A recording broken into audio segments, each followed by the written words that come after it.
to your health, your responsibility with Dr. Goodness. If you're just seeing me for the first time, this is a channel where I give you some important health related information in order for you to take responsibility for your health, because I believe that your health is first of all your responsibility. Okay, so don't forget to subscribe if you have not done so, and then hit the notification button. Okay, today I'm going to be continuing our discussion on the effects of alcohol. Yes, I did an introductory video on the effect of alcohol, so please, if you are yet to see the video, please, it's important you do so, because this is a follow-up to that effect. Okay, so today we are going to be concentrating on the effect of alcohol to our brain. Yes, it is one of the physical effects of alcohol. We try to capture the social and the psychological effect and the general effect in the first introductory video. So today I'm going to be concentrating on the effect of alcohol to the brain, because it's very important. Okay, so the brain is actually a very important organ in our body, because the brain is part of the central nervous system. Okay, and the brain actually controls all the other activities of the body. Okay, usually both the cognitive, the physical activities and the activities of other organs. Okay, and the brain achieves these through neurons, what we call neurons, majorly the functional cells of the brain, and neurotransmitters. These are substances that actually help the passage of this information from the brain to the target organ. That is the organ that will carry out the function. Okay, because understanding of this will actually help you to understand the effect of alcohol, because alcohol unfortunately crosses the blood-brain barrier. Yes, okay, this is actually like a checkpoint, instituted by nature, against some harmful substances coming in contact directly with the brain. But unfortunately, alcohol is one of the few substances that actually bypasses the blood-brain barrier, meaning that alcohol actually has direct contact with our brain. Yes, alcohol affects our brain directly. Okay, so the brain receives whatever quantity of alcohol that you've drank. So this is very important, and that is why the brain is usually the first organ that is affected, because it is manifested by the first sign of intoxication a person feels when drinking alcohol. And I want to mention here that against popular opinions that alcohol is actually a stimulant, maybe because it removes inhibition especially when a person is newly introduced to alcohol. Alcohol in actual sense is actually a depressant, because it depresses the function of the brain. Just like I've mentioned that the unit of functions are the neuron and the neurotransmitters. What alcohol does is, because it has access to the brain, first of all, it kills some of the neurons, some of the cells of the brain, and then it actually inhibits the transmission of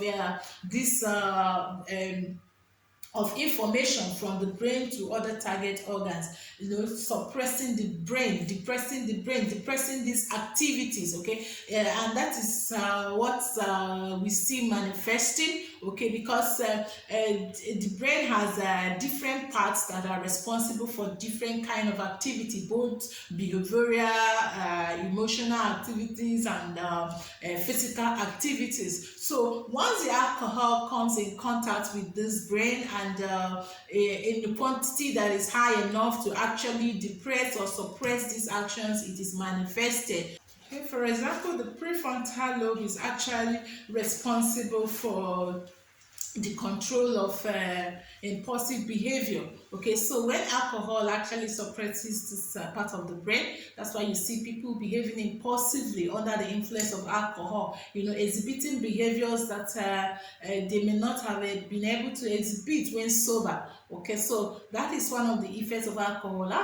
Also, the frontal lobe is actually responsible for behavior, good judgment, and emotion. So that is why you see people's emotion scattered or inhibited when they are under the influence of alcohol. People making wrong judgments that they wouldn't have made, decisions that they wouldn't have made while sober. You see them making it. Still, you see people even going as far as having illicit sex under the influence of alcohol. This is because of the depression of these centers. Okay, another important center is the midbrain. Yes, the midbrain is actually responsible for the activities of the heart, the respiratory system, and other organ activities in the body. So when alcohol affects this part of the brain, it actually causes depression of these centers, and affects the heart rates, the respiratory rate, and in most cases alcohol can actually kill,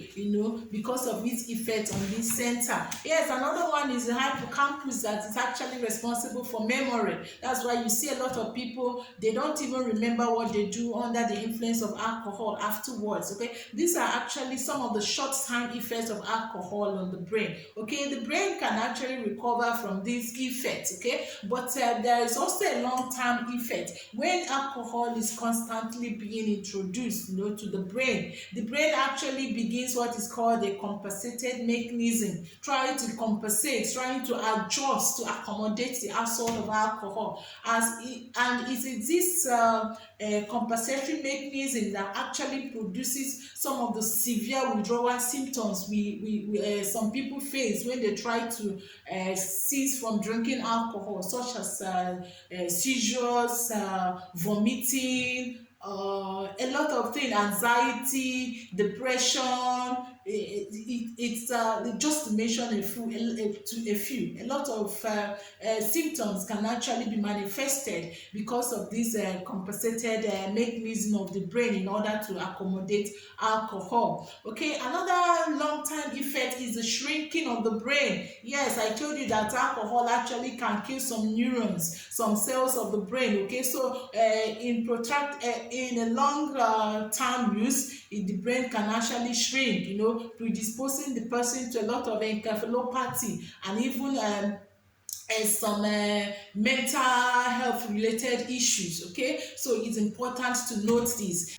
Okay, so another long-term effect of alcohol on the brain is lack of thiamine. Alcohol actually depletes thiamine, okay, from the brain, and once this happens, okay, it leads to encephalopathy syndrome, which is referred to as Seminiker's syndrome, commonly known as weight brain, where you have a manifestation of a gamut of both mental and physical derangement of the brain. Okay, so that is important to note. Another thing to note is that alcohol actually distorts the development of brain, especially for teenagers. So it is even more harmful to the brain for teenagers. So it's important you note this so that you can protect yourself and protect your loved ones. Okay, I hope I've been able to help you understand the effect of alcohol to your brain. Please drink responsibly, or if possible, abstain from drinking alcohol, and stay safe.